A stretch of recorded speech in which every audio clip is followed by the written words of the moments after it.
Hi hello friends.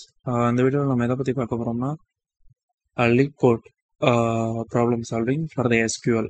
நம்ம எஸ்கியூஎல்ல இருக்க லீட் கோட் ப்ராப்ளம்ஸ்லாம் வந்து ஈஸி லெவல்லேருந்து ஸ்டார்ட் பண்ண போகிறோம். இன்னைக்கு டே 1. இதில் நம்ம ஃபஸ்ட்டு ப்ராப்ளம் என்னன்னு பார்த்துட்டு அதில் நம்ம சால்வ் பண்ணுவோம். ஓகே, இதில் போயிட்டு நான் ஃபஸ்ட் ப்ராப்ளம் வந்து கிளிக் பண்ணுறேன்.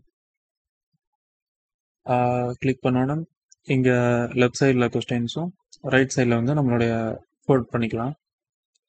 இங்கே நமக்கு எந்த டிபி வேணுமோ அந்த டிபி வந்து நம்ம செலக்ட் பண்ணிக்கலாம். எஸ்கியூஎல், எஸ்கியூஎல் சர்வர், ஒராக்கிள், அந்த மாதிரி நமக்கு எது வேணுமோ அதை செலக்ட் பண்ணிக்கலாம். ஓகே, ஸோ இது ரொம்ப ஈஸியான ப்ராப்ளம். நம்ம ஜஸ்ட் போயிடுவோம். இது வெறும் பிகினர் லெவலுக்கு தான். என்ன சொல்லியிருக்காங்கன்னா we have the column name and the type, product ID, low fats, ரீசைக்கிளபிள்ன்ற 3 காலம் இருக்கு. இதை ப்ராடக்ட் ஐடி வந்து primary key, it have the unique values. அந்த லோ ஃபேட்ஸ் இது எஸ்ஆர் நோன்ற டைப்பில் இருக்குது, just like a boolean. and recyclable SR ஒன்று இருக்கு, just like the boolean. இப்போ நம்மளுடைய ஃபர்ஸ்ட் கொஸ்டின் டேபிள் அண்டர்ஸ்டாண்ட் பண்ணிக்கணும். எப்போவுமே முக்கியமான விஷயம் நம்ம அவன் என்ன கேட்குறான், என்ன ரெக்குயர்மெண்ட்டுன்ற புரிஞ்சுட்டாவே பாதி ப்ராப்ளம் சால்வ் ஆன மாதிரி. ஸோ ரெக்குயர்மெண்ட்டை நம்ம கிளியராக புரிஞ்சுக்கணும். இப்போ என்ன சொல்கிறாங்கன்னா, write a solution to find the ideas of the product that are both left bad and the recyclable. Okay, அதாவது வந்து எதுக்கெல்லாம் லோ ஃபேட் எஸ்ன்னு இருக்கோ, எதுக்கெல்லாம் ரீசைக்கிளபிள் எஸ்ன்னு இருக்கோ அந்த ப்ராடக்ட் ஐடி மட்டும் எனக்கு வேணும்னு சொல்கிறாங்க. அது எந்த ஆர்டர் வேணாலும் இருக்கலாம் அப்படின்னு சொல்கிறாங்க.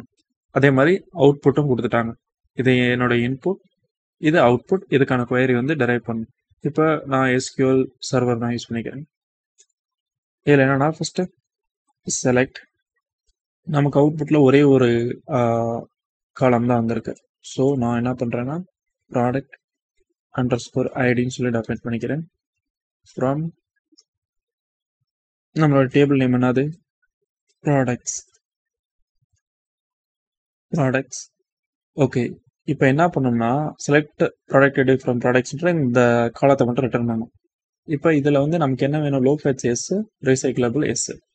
ஸோ அதனால நம்ம வேர் கண்டிஷன் போடுறோம். Where low underscore fats is equal to எஸ்ஸாக இருக்கணும்,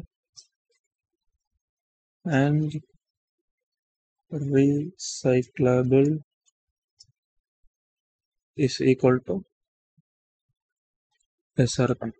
ஓகே, இப்போ நம்ம பேர் எழுதியாச்சு. ப்ராடக்ட் ஐடி அது இந்த 2 கண்டிஷனை சாட்டிஸ்ஃபை பண்ணுறேன். அவுட்புட் எனக்கு வேணும். ஸோ இப்போ ரன் கொடுத்தோன்னா டெஸ்ட் கேஸ் என்ன ஆகுது, கேஸ் 1 வந்து இன்புட் அவுட்புட் காமிச்சிடும். இதில் எக்ஸ்பெக்டட் வந்து 1/1 சொல்லி எனக்கு ப்ராடக்ட் ஐடி வந்திருக்கணும். அதே அவுட்புட் வந்திருக்கனால டெஸ்ட் ரிசல்ட் பாஸ் ஆயிடுச்சு.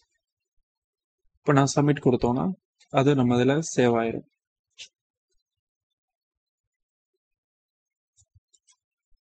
That's all for this session. Thank you.